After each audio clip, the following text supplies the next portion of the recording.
Buenas tardes, bienvenidos a tercer estudio de la forma correcta de estudiar la Biblia o la Sagrada Escritura. En este estudio vamos a ver cómo Cristo cumplió el plan eterno de Dios. Hay dos cosas muy importantes que quiero hacer notar en Cristo Jesús.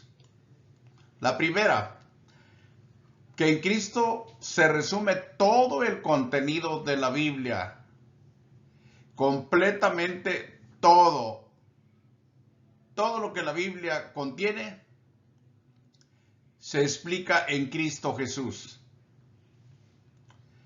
Esta escritura dice: conforme al propósito eterno que hizo en Cristo Jesús, Señor nuestro, hablando de la predestinación como plan previamente hecho por Dios antes de crear el mundo para redimir al hombre. En esta escritura está hablando de eso, de la multiforme sabiduría de Dios y cómo los gentiles serían parte en ese plan de redención. Pero lo que le quiero hacer notar va más allá de la redención del hombre. Todo el plan, incluyendo la creación del mundo. Dice en su punto 2, que Cristo es el autor y consumador de la fe. Esta escritura, Hebreos 12:2. Puestos los ojos en Jesús, el autor y consumador de la fe, el cual por el gozo puesto delante de él sufrió la cruz, menospreciando el oprobio, y se sentó a la diestra del trono de Dios. El autor, el origen mismo de la fe, pero también el consumador, el que llevó la fe hasta las últimas consecuencias. Claro, cuando se hizo hombre como usted y como yo. Esas son cosas muy importantes que no debemos olvidar. Porque Cristo es el Todopoderoso. Él puede hacerlo todo, absolutamente todo. Esta escritura, ya después de resucitado y de haber ascendido al cielo, dice: yo soy el alfa y la omega, principio y fin. Dice el Señor, el que es y el que era y el que ha de venir, y dice el Todopoderoso. Por esto Cristo como hombre cumplió y abolió la ley, que es el tercer estudio de lo que estamos viendo, de la forma correcta para estudiar las Escrituras. Espero que usted pueda llevar la secuencia, es decir, empezar por el primero, que es la introducción a la Biblia, el segundo, que es los judíos bajo la ley de Moisés, y este tercero, que es el cumplimiento de parte de Cristo a dicha ley y a todo lo que a él se refiere en las escrituras antiguotestamentarias. Llevándole la secuencia, claro, se entiende mucho mejor lo que aquí decimos. Cristo dijo que él cumpliría y abrogaría, hablando de la ley. Él dijo aquí en Mateo 5:17: no penséis que he venido para abrogar la ley o los profetas. No he venido para abrogar, sino para cumplir. Le comento algo porque a mí me parece interesante. En una ocasión, su servidor, hablando con un joven seminarista que ya estaba muy avanzado, incluso me citó esta escritura en griego, lo leyó en griego, porque yo quise establecer nuestro estudio viendo la diferencia entre el antiguo pacto y el nuevo pacto, entre la ley de Moisés y la ley de Cristo. Y este joven me citó esta escritura para dar por sentado que el antiguo pacto, la antigua ley, aún sigue vigente, que Cristo no la abolió. Porque Cristo mismo aquí dijo, no penséis que he venido para abrogar la ley o los profetas. No he venido para abrogar, está claro. Pero lo que también está muy claro es la parte concluyente aquí, sino para cumplir. Es obvio, e incluso es lógico, que al cumplir Cristo la ley, el propósito de la ley, ha concluido su función. Y entonces debe ser abrogada. Y es lo que vamos a ver.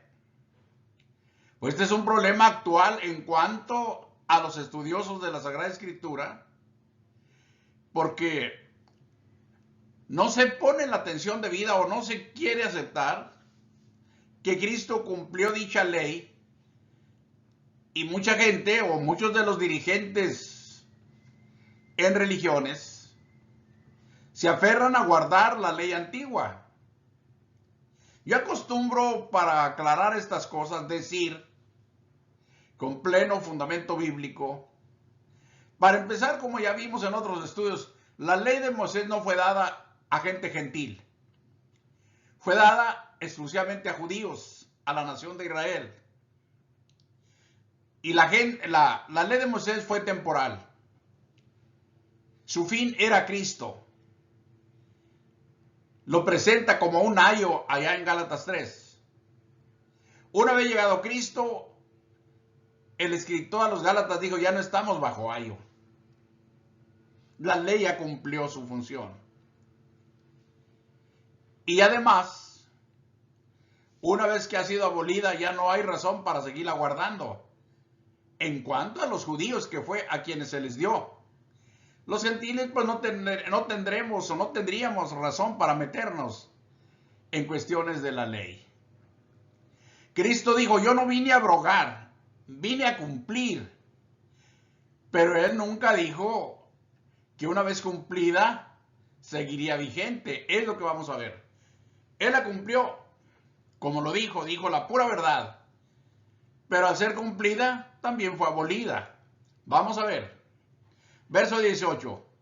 Porque de cierto os digo que hasta que pasen el cielo y la tierra, ni una jota ni una tilde pasará de la ley. Y aquí está la aplicación. Hasta que todo se haya cumplido. Ese hasta pone también un tiempo de cumplimiento. Es una acepción. Llegándose el fin o habiéndose cumplido, entonces ya se puede cambiar. El Señor aplicó aquí un modismo hebraico muy fuerte. Hasta que pase el cielo y la tierra. Una forma de decir, es imposible que la ley pueda ser abolida, pero una vez que está cumplida, ahora sí ya no hay tal imposible. Bien. Cristo cumplió y abolió la ley como él dijo, como lo había dicho en lo que acabamos de leer. Él no dijo, yo la voy a abolir, pero está comprendido el abolir en el cumplir. Lo vamos a ver aquí. Nada, absolutamente nada, quedó sin cumplir de la ley. Cuando ya Cristo había concluido su plan para redimir el mundo, había resucitado y ya iba de regreso a su Padre al cielo, apareció a sus discípulos en Lucas 24:44, dice, les dijo, estas son las palabras que os hablé, estando aún con vosotros. Lo que les había comentado él o les había dicho es que, perdón, era necesario que se cumpliese todo lo que está escrito de mí en la ley de Moisés, en los profetas y en los salmos, en todo el antiguo pacto, que era obviamente la Biblia de Israel. así estaba escrito que se había de cumplir todo, como él lo dijo. Vine a cumplir. Y aquí está cumplido. ¿Recuerdan una frase que él dijo en el Evangelio de Juan ya cuando iba a morir? Que él dijo, consumado es. Obviamente a esto se refirió. Ahí quedó cumplido todo, como dije en el principio, el plan eterno de Dios. La ley demandaba justicia, la ley de Dios, y justicia se le ha hecho por Cristo Jesús. Y Cristo abolió la ley una vez que la cumplió. En Efesios capítulo 2, verso 15, dice la Escritura, aboliendo en su carne las enemistades. Aboliendo Cristo en su carne las enemistades. Y sigue, la ley de los mandamientos expresados en ordenanzas, con el fin o el propósito enormemente importante. ¿Para qué tuvo que ser así? ¿Por qué lo hizo el Señor así? ¿Para qué abolió en su carne la propia ley? Ahí dice que la ley de los mandamientos expresados en ordenanzas, para crear en sí mismo de los dos, judíos y gentiles, un solo y nuevo hombre, haciendo la paz. La paz entre los hombres y la paz entre el hombre y Dios. Porque en él se dio la reconciliación también del mundo. En Colosenses 2:14 dice, anulando el acta de los decretos, refiriéndose a lo mismo, a la ley, que había contra nosotros, porque ahí estaban cargados todos nuestros pecados, que nos era contraria, quitándola de en medio y clavándola en la cruz. Miren nada más, ahí tenemos al Señor sacrificado en el Calvario, pero con una razón enorme. Cuando uno ve estas imágenes así, pero no tiene idea de la realidad, del contenido, del por qué se hizo todo esto, pues no se beneficia a la persona de nada. Pero cuando uno es consciente o conoce bien el por qué, entonces las cosas cambian.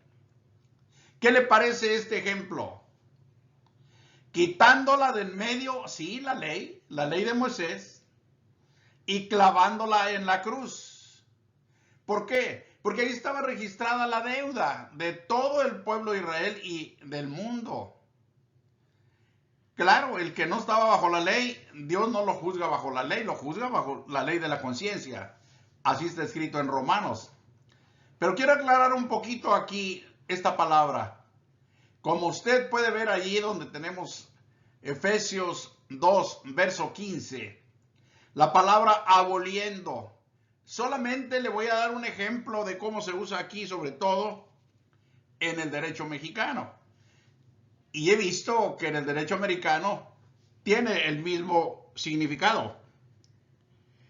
Abrogar, por ejemplo, la palabra abolir aquí, que es abrogar, consiste en la anulación o supresión total de la vigencia y de la obligación o la obligatoriedad de una ley.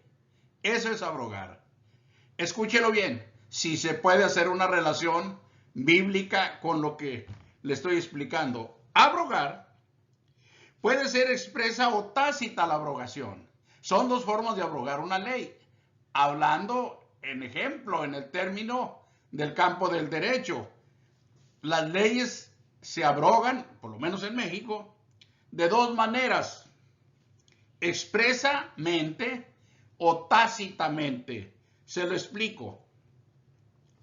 La llamada abrogación expresa es cuando un nuevo ordenamiento declara la abrogación del anterior, que regulaba la misma materia que regulará el nuevo ordenamiento. Pero se publica expresamente la abrogación de dicha ley. Pero en la abrogación tácita es diferente. La abrogación tácita es diferente porque queda anulada la anterior ley cuando El ordenamiento que contiene es inferior a la propia ley que entrará en vigor. Entonces, esto es importante saberlo. Muy importante. Más adelante vamos a ver también allá en Hebreos capítulo 7, en verso 18, a qué se refiere allí. Pero la derogación, que es una palabra muy cercana a abrogar y derogar, son diferentes, pero más o menos se refieren a lo mismo. La derogación de la ley es la privación parcial de los efectos de una ley. Es decir, en la derogación no se cancela, no se quita la vigencia a toda la ley, solamente algo parcial, a una parte, a un artículo, simplemente no todo lo que contiene la ley. Entonces, eso se los aclaro para que cuando vean estas escrituras como Efesios 2:15 y Colosenses 2:14, tengan recuerdo de esto y amplíen su indagación. Cristo abrogó y cambió todo el sistema cultural del Antiguo Testamento. Me refiero a lo literal. Pues este término abrogar es muy importante porque va más allá de lo que implica el término derogar, que es algo parcial, y este se refiere a todo. Se quitó lo terrenal porque era la sombra nada más. Fíjese nada más.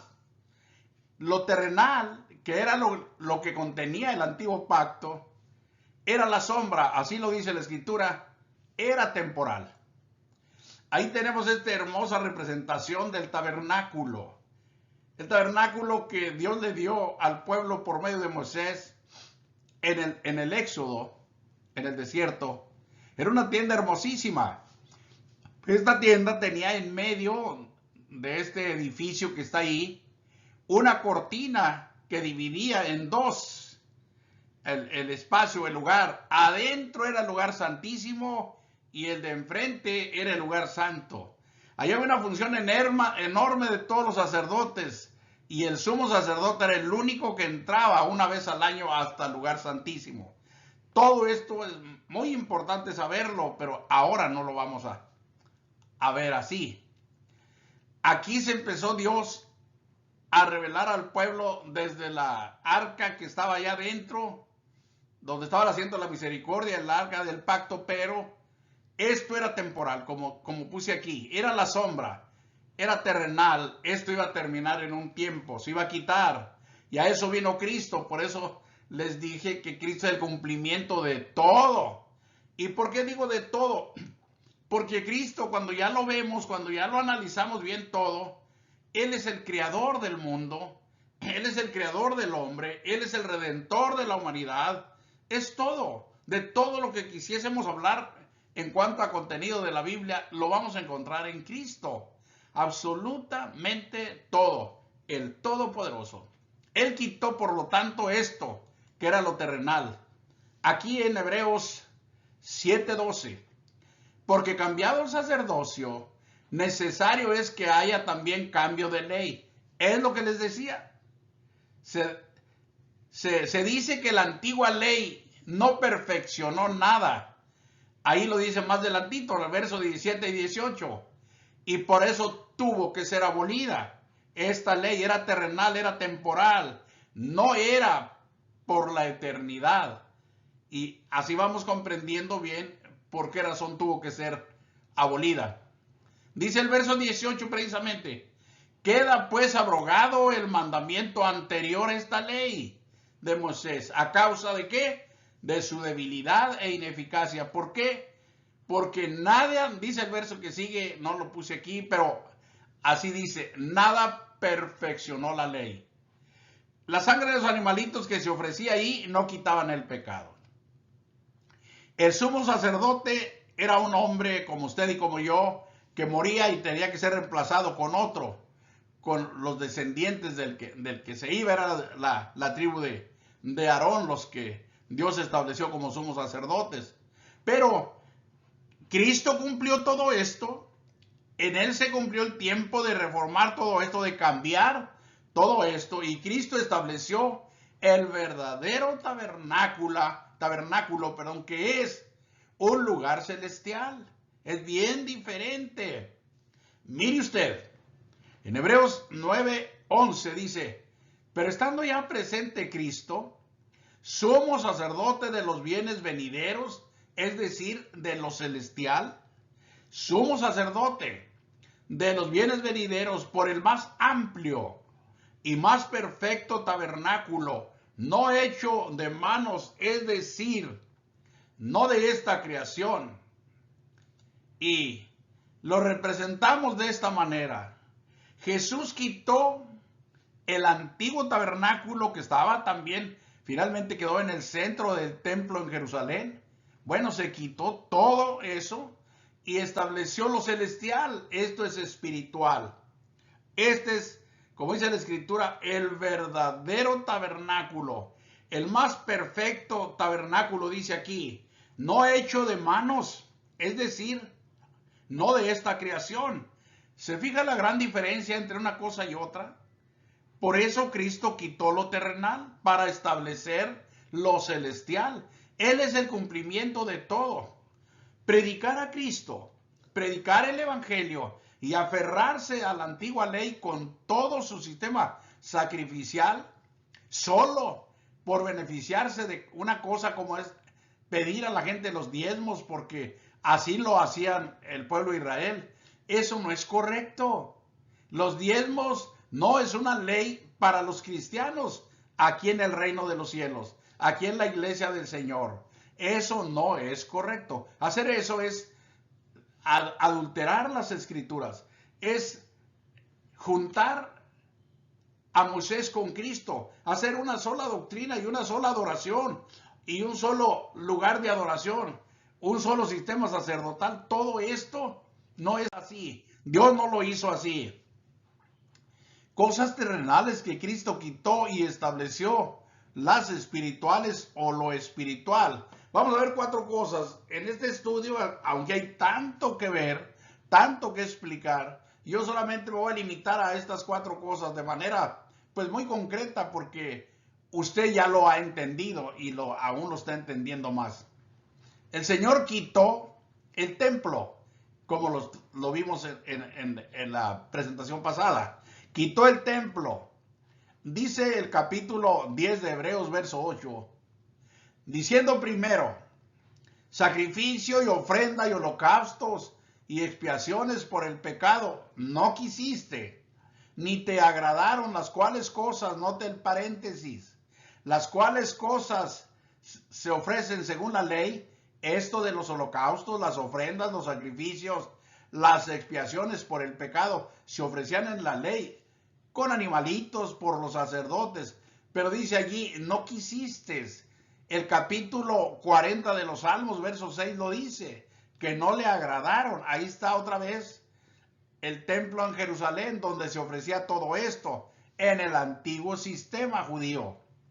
Y diciendo luego, dice el 9, diciendo luego, he aquí que vengo, oh Dios, para hacer tu voluntad. Note usted lo que yo he subrayado. Quita lo primero, que es esto, lo terrenal. ¿Para qué?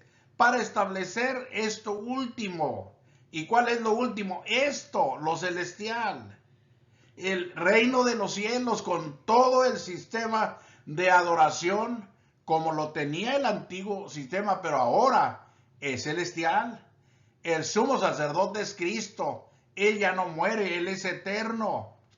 El templo es el cielo mismo, el verdadero tabernáculo. Los adoradores es la iglesia, todos los cristianos. Y todo ha sido llevado al cumplimiento de las cosas verdaderas. Quita lo primero, que aquí habla de Jesucristo, para establecer esto último. Capítulo 8 de Hebreos, verso 1. Ahora bien, el punto principal de lo que venimos hablando es que tenemos tal sumo sacerdote, que es el personaje más importante en la adoración, el cual se sentó a la diestra del trono de la majestad en los cielos, diferente completamente a los sacerdotes o sumos sumos sacerdotes del antiguo pacto. El verso 2. Ministro Jesucristo que se sentó a la diestra de la majestad, ministro del santuario y de aquel verdadero tabernáculo que levantó el Señor y no el hombre. ¿Puede ver la diferencia de una cosa y otra? ¿Puede ver la diferencia entre pueblo de Israel e iglesia de Cristo? ¿Puede ver la diferencia entre la ley de Moisés con todo el sistema de adoración o cultual, con Cristo y con todo lo que concierne a la adoración? ¿Puede usted ver la diferencia? Claro que sí, es demasiado. El sumo sacerdote y el sacerdocio es la segunda cosa que vamos a ver que Cristo quitó. Ya vimos cómo quitó el templo, pero fue sustituido con un verdadero templo. Quitó un templo terrenal, temporal, corruptible porque era de materia, para establecer el verdadero templo, como ya leímos, el verdadero tabernáculo, no hecho por hombres, no de esta creación, sino por Dios mismo, celestial. Una gran diferencia. Hay que saber esto y hay que aceptarlo y hay que vivirlo. Luego también quitó el sumo sacerdote y el sacerdocio mismo. Tanto el sumo sacerdote, que es el máximo representante entre los sacerdotes, es el que interviene entre Dios y los hombres. Pero él ahora está sentado en el verdadero tabernáculo, a la diestra de la majestad, interviniendo desde ahí, interviniendo eternamente por todos los suyos. En el 7:23 de Hebreos dice: y los otros sacerdotes, hablando del sumo sacerdote, llegaron a ser muchos, debido a que por la muerte no podían continuar. ¿Ve usted la deficiencia? Moría uno y tenía que ser sustituido. Ahí está una figurita de Aarón y luego los descendientes de Aarón. Ahí vino Eleazar y vinieron otros después de él y así se fue desarrollando esto del sumo sacerdocio.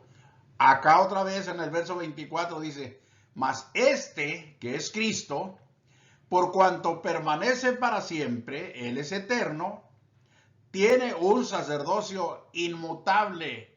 Ya no puede cambiar, la muerte ya no lo afecta. Cristo nunca muere, ahí tenemos más o menos su representación sacerdotal en los cielos, a la diestra de la majestad, como dice la Escritura.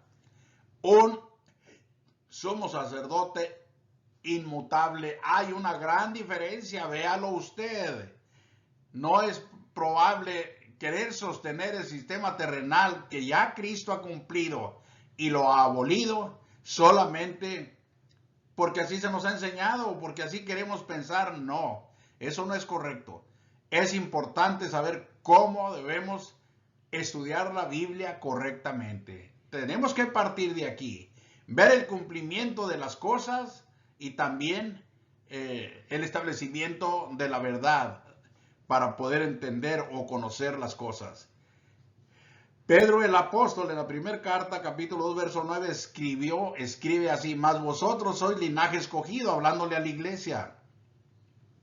Ya no son el pueblo de Israel. Linaje escogido son todos los llamados por Dios en Cristo Jesús. Lo llama también real sacerdocio.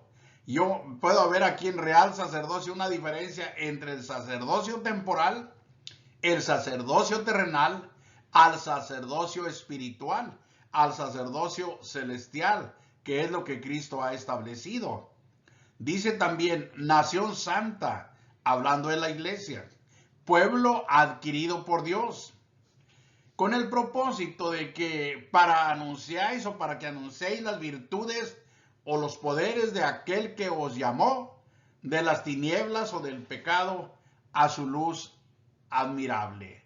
Hay una gran diferencia entre el sumo sacerdote de Israel y el sumo sacerdote en la iglesia, que es Cristo. Hay una gran diferencia. El uno era sombra, era simplemente figura, era algo simbólico, y Jesucristo es la verdad. Es el gran sumo sacerdote eterno. Los sacerdotes reales, como Pedro lo escribió aquí, tienen una gran diferencia en cuanto a los sacerdotes israelíes. ¿Por qué? Porque aquellos también morían, terminaba su función. Los sacerdotes de Cristo, espiritualmente hablando, tienen vida eterna. Y esto ya jamás dejarán su función si son fieles. Ellos han sido llamados para ello, para servir o ministrar en la iglesia del Señor. Luego la ley, la tercera cosa que Cristo también quitó.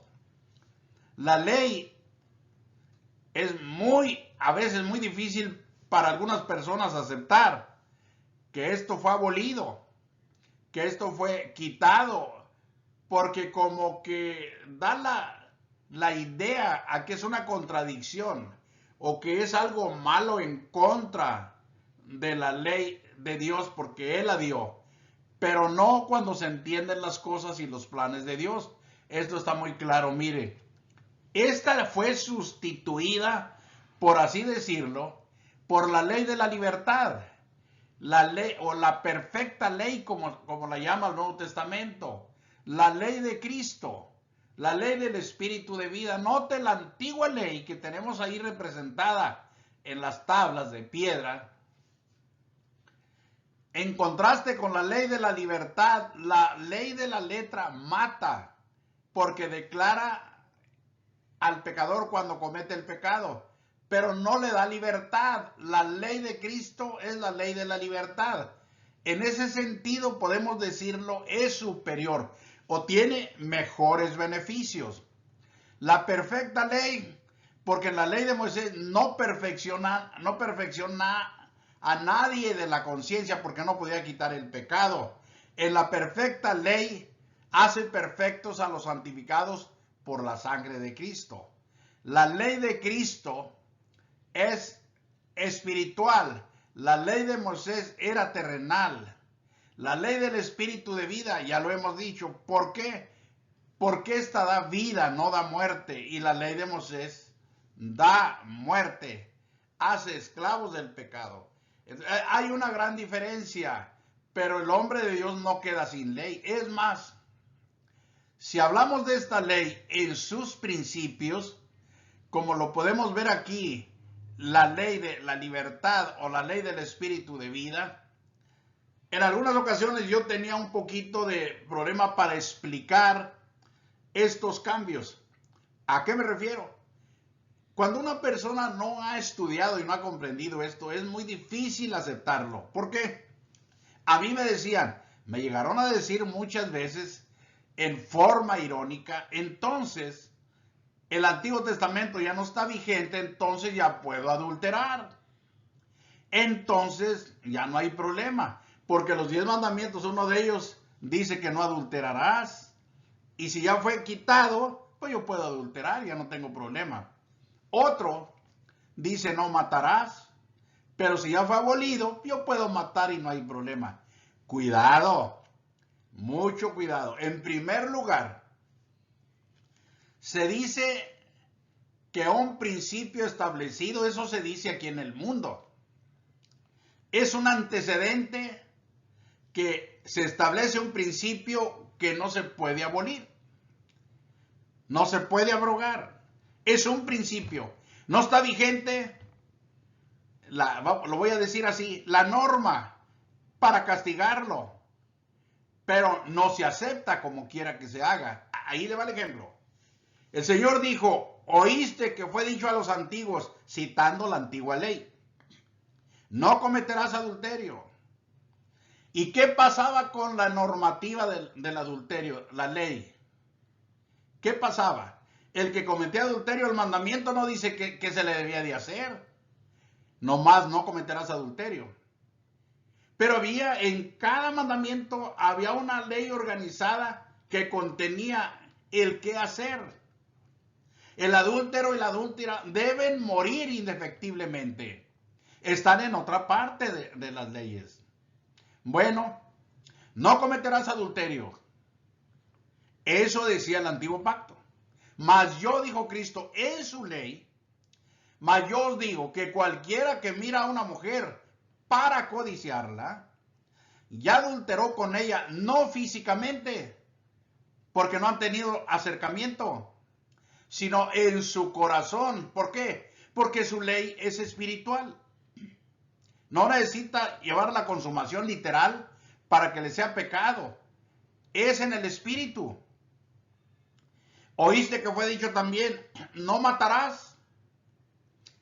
Bien, pues yo os digo que cualquiera que se enoja o dice facto a su hermano es homicida. Y también en la primera de Juan dice en el capítulo 2, cualquiera que aborrece a su hermano es homicida.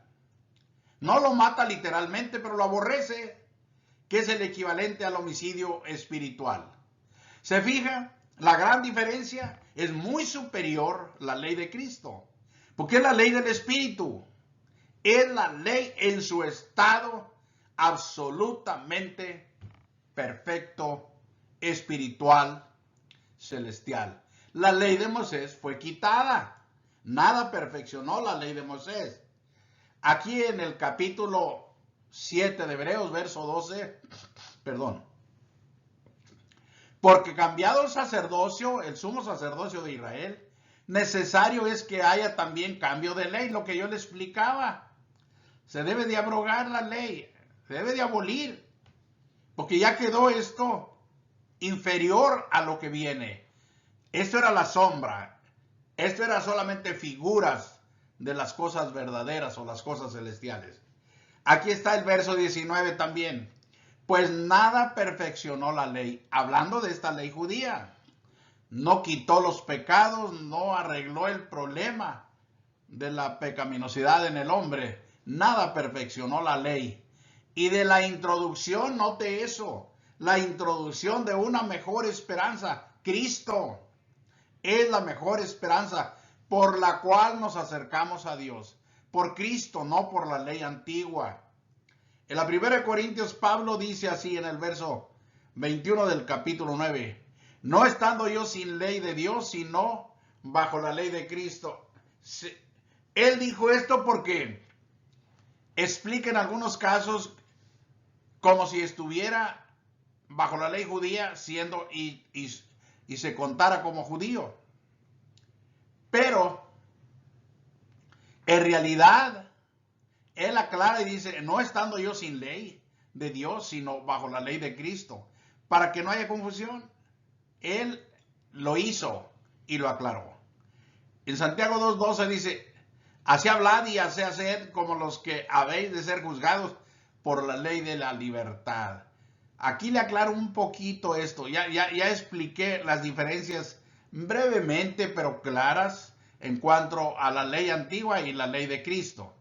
Pero ahora aquí venimos rectificando y viendo las diferencias también. La primera parte dice que la ley de Moisés nada perfeccionó, mientras que la ley de Cristo los hace perfectos por la sangre del Señor. Pero también acá dice que él no estaba, Pablo no estaba sin ley, sino bajo la ley de Cristo. Y luego en Santiago aclara que así debemos de hablar los cristianos y así vivir o así hacer como los que habéis de ser juzgados por la ley de la libertad. Lo que le quiero aclarar es esto. Se habla mucho y con mucha facilidad, yo lo digo porque es fácil hacerlo, decir a la gente que nos escucha que tengamos cuidado con el juicio final, porque si no tenemos cuidado, quién sabe cómo nos vaya. Está bien, pero no está bien que no se le explica bajo qué términos ha de ser juzgado el cristiano. Pues se queda la impresión como que el cristiano va a ser juzgado igual que todo mundo. Igual que cualquiera que no aceptó a Cristo bajo los términos de la misma ley. Y no. El cristiano debe ser juzgado por la ley de la libertad. Como un hijo que fue indigno o infiel a la libertad que Cristo le dio.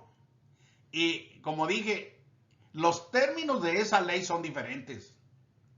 Muy diferentes, como ya estuvimos viendo muy brevemente algunos principios, los principios espirituales.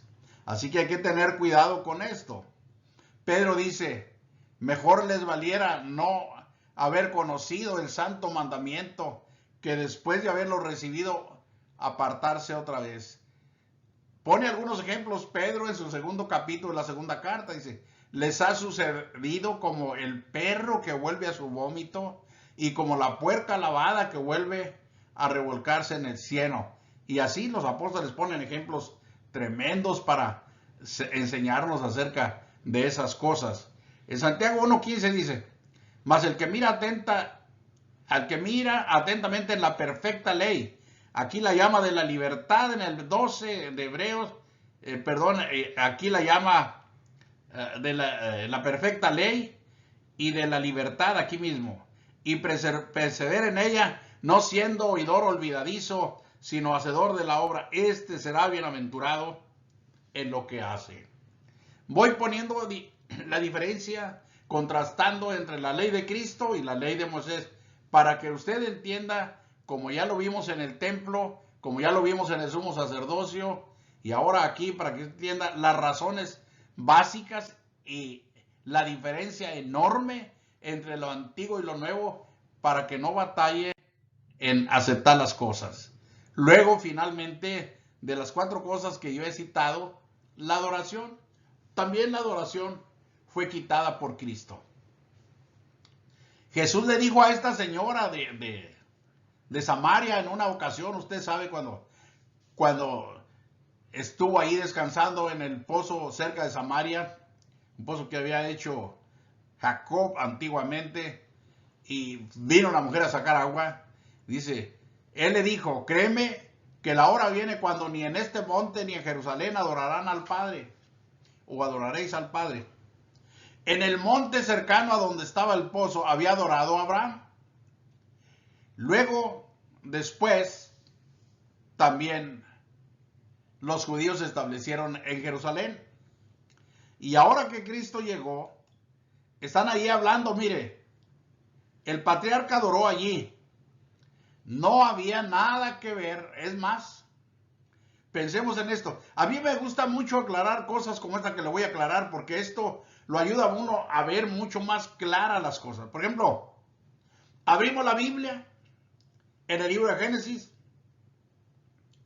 Se nos olvida hacer la diferencia y pensar que el libro de Génesis, aunque son un escrito muy extenso, no contiene nada en cuanto a la adoración de los judíos, nada.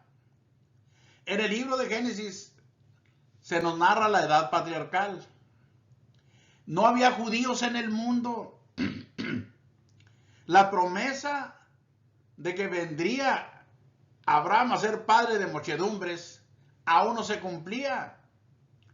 Y solamente era él. Ni siquiera se llamaba, o no le llamaban judío, ni israelita, ni hebreo todavía, no. Les llamaron posteriormente, pero él adoraba en los montes. Hacía sus altares de piedra, sacrificaba y quemaba los animales en holocausto. No había sacerdotes, no había otra forma de adoración. No había templo, no había nada. Era su adoración muy sencilla. Directamente por el padre de familia con el Padre Celestial. Después se da la ley por medio de Moisés a los descendientes del patriarca, a muchísima gente, cuando ya se había cumplido la promesa y se multiplicaron en Egipto. Cuando el Señor los liberó, porque era su pueblo, que Él hizo nacer allí en Egipto, les dio su ley, ahora sí, en el camino, en el monte Sinaí. También le ordenó a Moisés, le dio todo el diseño de su tabernáculo, una tienda movible. Le puso también todo el mobiliario en el tabernáculo, cómo había de ser el culto. Ahí estableció los sacerdotes, el sumo sacerdote Aarón y los sacerdotes. Y así quedó bien organizado en la ley el sistema cultual, como yo le digo, en el pueblo de Israel. Ya no era el culto patriarcal. Ahora tomó otra forma, de acuerdo a lo estipulado en lo escrito en la ley de Dios. En el libro de Levítico está ampliamente especificado toda la forma. Ahí están los sacrificios, los animalitos que han de ofrecerse, los sacerdotes, las condiciones, lugar, todo está ahí dado. Los gentiles no tenían parte aquí de nada de esto porque a ellos no se les dio esa ley. Como ya les expliqué en el otro estudio, ellos pasaban por un sistema de ley, por unos actos ceremoniales que se les dieron y se hacían prosélitos y así podían tener parte en la adoración de los judíos. Pero en el templo en Jerusalén les pusieron un atrio por separado, que era el atrio de los gentiles, según la historia. Entonces, acá en el 22 de Juan 4, le dice el Señor a esta señora, vosotros adoráis lo que no sabéis, hablando a esta mujer como samaritana. Nosotros, él como judío, dice, adoramos lo que sabemos, porque la salvación viene de los judíos, no de los samaritanos. Y en el 23 dice, mas la hora viene, y ahora es, ya dio por concluido el tiempo, cuando los verdaderos adoradores adorarán al Padre en espíritu y en verdad. Porque también el Padre tales adoradores busca que le adoren. ¿Ve usted la diferencia? La hora viene y enfatiza, ahora es cuando los verdaderos adoradores adorarán al Padre, condición, en espíritu, ya no literalmente, en espíritu, segundo, y en verdad. En verdad, si usted puede ver la diferencia entre lo verdadero y la sombra, lo entiende fácil. Él adoró en la sombra. Moisés y todos los judíos adoraron en la sombra, en las figuras. Pero eso ya se llegó el tiempo de anularlo, de quitarlo. Y ahora es necesario adorar en espíritu, pero también en lo verdadero, en lo espiritual. ¿Por qué? Porque dice, porque también el Padre tales adoradores busca que le adoren. ¿Cuáles? Los que le adoren en espíritu y en verdad. No hay nada que nosotros podamos poner para resistir que no debemos de utilizar en la adoración al Señor ahora, cosas, principios, instrumentos de la antigua adoración judía. No, porque el Señor la quitó, la abolió. Mire, el verso 24, Dios es espíritu, razón por demás suficiente para entenderlo. Dios es espíritu y los que le adoran en espíritu y en verdad es necesario que adoren. Yo diría, en espíritu, ya no como los judíos, ellos adoraban en la sombra, ellos adoraban por cosas literales, sacrificaban animalitos y cosas de esas. Los verdaderos adoradores ya no adorarán así, dijo el Señor, sino en espíritu y en verdad. Ya no adorarán en los principios ceremoniales de lo que era la sombra. ¿Lo entiende? Está clarísimo. Pero cuando uno alcanza a ver la diferencia entre una cosa y otra, es más fácil entender. Entonces, adorar en espíritu y en verdad, haga de cuenta que yo se lo estoy representando aquí. Es el cielo. Es espiritual la realidad. En lo espiritual no se ve con los ojos que tenemos aquí en nuestra cara. Esto lo vemos con los ojos del entendimiento, con los ojos del corazón, con los ojos de la fe. Entonces, Dios quitó a través de su Hijo Jesucristo el culto antiguo porque era temporal, porque era terrenal, porque era la sombra, porque no era en el plan de Dios lo final, no era eterno, no era celestial, no era como Dios lo había planeado. Ve cómo queda claro que el Señor cumplió todo, absolutamente todo en el Antiguo Testamento. No dejó nada que no haya sido cumplido. Y por eso ahora, en el reino de los cielos, que es la iglesia del Señor, podemos encontrar todo. Ahí se nos explica cómo debemos adorar a Dios en espíritu y en verdad.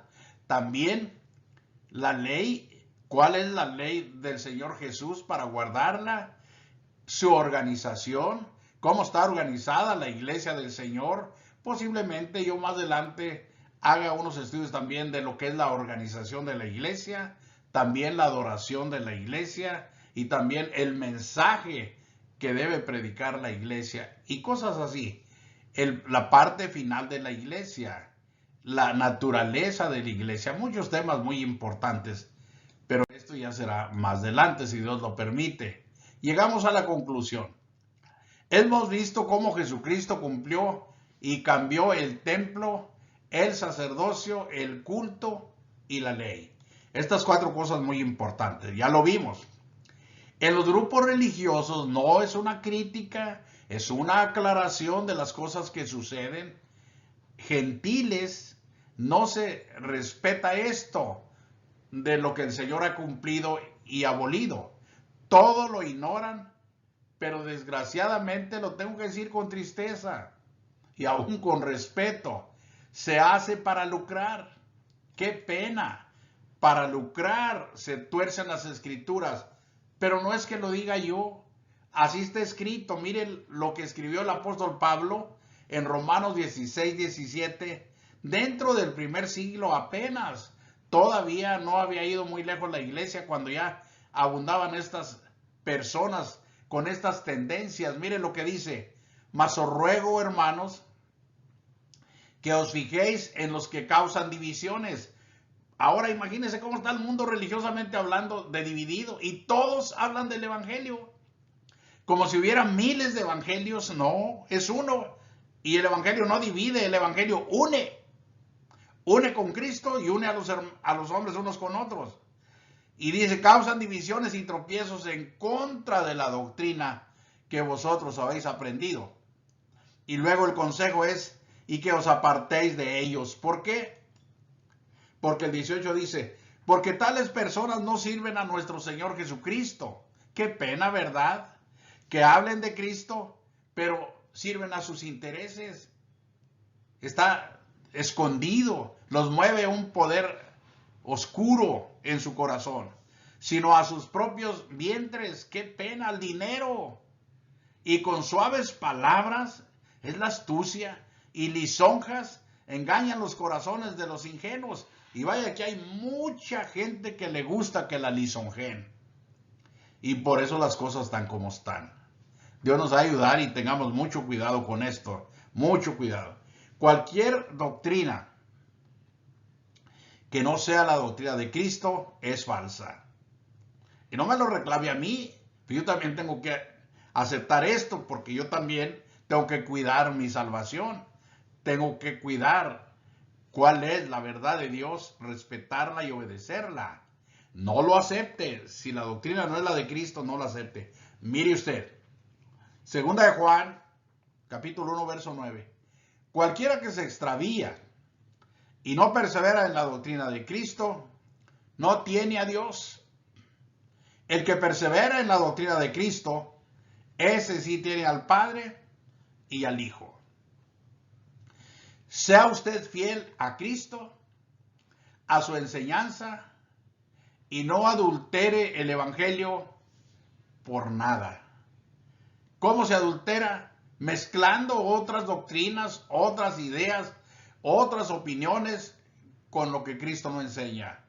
Así se adultera, se revuelven las cosas de los hombres, las opiniones y las doctrinas, las ideas de los hombres con lo divino del Señor. En la segunda de Corintios 2:17 dice, pues no somos como muchos. ¿Nota usted lo que escribe este apóstol también?